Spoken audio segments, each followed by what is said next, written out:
जुम्मा साल में 52 बार आता है, होली साल में एक बार। मतलब इतने बोल आ रहे हैं, कोई मार लो, कोई मार दो या वो कर दो, इस तरीके के कोई लफंडर कोई बफंडर कुछ भी बता रहा। आईएएस तक मतलब ये बात जारी, पाकिस्तान तक जारी। क्या संभल के सीओ अनुज चौधरी को है जान का खतरा? क्या सीओ अनुज चौधरी को मारने की तैयारी हो रही है? अनुज चौधरी को आखिर जान से कौन मारना चाहता है? ऐसा क्या हुआ कि अब लोग अनुज चौधरी के जान के पीछे पड़ गए? क्या होली और जुमे पर दिए गए चौधरी का बयान धर्म विशेष को चुभ गया है, या फिर एक हिंदुओं के धार्मिक कार्यक्रम में गदा लेकर निकलना किसी को सही नहीं लग रहा? आखिर वो कौन सा डर है? आखिर अनुज चौधरी के पिता क्यों परेशान है? क्यों ऐसा लग रहा है कि अनुज चौधरी को जान का खतरा है? मुझे एहसास हो रहा कुछ ऐसा ही कि क्यों मतलब इतने बोल आ रहे हैं, कोई मार लो, कोई मार दो या वो कर दो, इस तरीके के कोई लफंडर कोई बफंडर कुछ भी बता रहा। आईएएस तक मतलब ये बात जारी, पाकिस्तान तक जारी।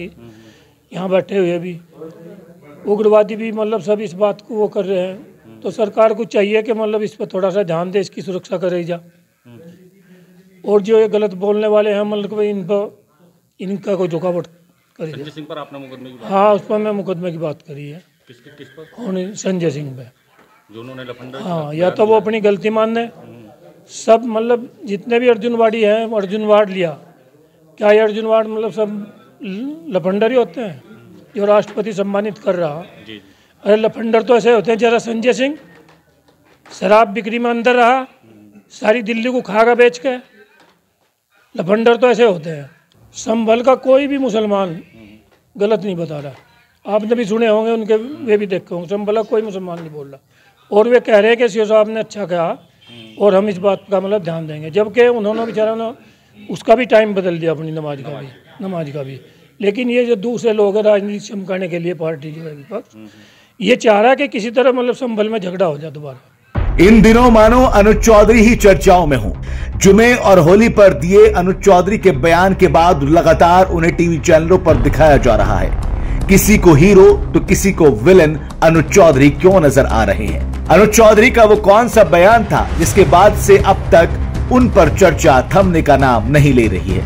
होली का दिन है, जुम्मा साल में 52 बार आता है, होली साल में एक बार आती है। तो मुस्लिम समुदाय के लोगों को यदि किसी को लगता है भाई आपको होली के रंग से आपका धर्म भ्रष्ट हो जाएगा या जो भी है, तो वो उस दिन ना निकले। अनुज चौधरी लगातार विपक्ष के निशाने पर हैं। कोई इसे लफंडरों वाली भाषा बता रहा है, तो कोई उकसाने वाला बयान बता रहा है, तो कोई इसके बाद बयान का समर्थन कर रहा है।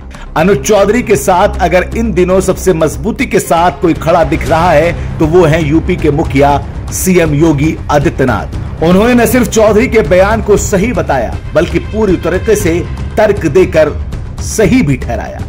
अनुज चौधरी के बयान को कुछ लोग कह रहे हैं कि तोड़ मरोड़ कर पेश किया गया है। अनुज चौधरी का पूरा बयान, सीओ अनुज चौधरी की बात कर रही हूं मैं। पूरा बयान सुनिए आप उनका। उन्होंने कहा कि क्या जुम्मा 52 बार आता है या नहीं आता है? आता है तो झूठ है क्या? होली साल में एक बार आती है या नहीं आती है? झूठ है क्या? नहीं है ना। फिर मैं आपसे पूछ रही हूं कि उन्होंने हिंदू भाइयों के लिए भी बोला, कोई किसी पर जबरदस्ती रंग नहीं डालेगा। आपने वो वाली लाइन कट कर दी। मैं बोल रही हूं कि आपने सिर्फ उतना ही पक्ष दिखाया कि क्योंकि जुम्मा 52 बार आता है और होली एक बार आती है, आप घर से मत निकलिए। ये प्रिकॉशन के लिए बोला कि अगर किसी को बहुत ज्यादा डर है और लगता है कि मेरे ऊपर होली का रंग गिरने से मेरे धर्म में कोई प्रॉब्लम आती है, तो मत निकलिए थोड़ी देर। अनुज चौधरी ने होली और जुमे पर कहा था कि होली तो साल में एक बार आती है, जुमा 52 बार। ये वो बयान था अनुज चौधरी का जिसे दिखाया जा रहा है, जिसे समझाया जा रहा है। लेकिन आगे उन्होंने क्या बोला इसे कट किया जा रहा है, क्योंकि नफरत को परोसना आसान है, नफरत को बेचना आसान है। आगे उन्होंने ये भी बोला था कि अगर कोई रंग नहीं डलवाना चाह रहा तो उन पर रंग न डालें। दोनों पक्षों के लिए, हिंदू मुस्लिम, आप एक दूसरे का सम्मान करें और अनावश्यक किसी पे यदि कोई निकल रहा है उस पर रंग न डालें। ये हिंदू पक्ष के लिए भी हमने भाई, यदि कोई उससे बच रहा है तो उस पर भी रंग ना आप डालें। लगातार मीडिया में अनुज चौधरी बने हुए हैं, उन पर प्रोग्राम किया जा रहा है। कोई विलन बता रहा है, कोई हीरो बता रहा है, कोई लफंडर बता रहा है। तो फिर कोई दूसरे अधिकारियों से उनकी तुलना कर रहा है, कोई सोशल मीडिया पर धमकी भरा पोस्ट कर रहा है, तो कोई तारीफ के पुल बांध रहा है। ऐसे में पिता की चिंता लाजिम है। एक पिता को अब डर सता रहा है कहीं उसके बेटे पर कोई जानलेवा हमला न बोल दे।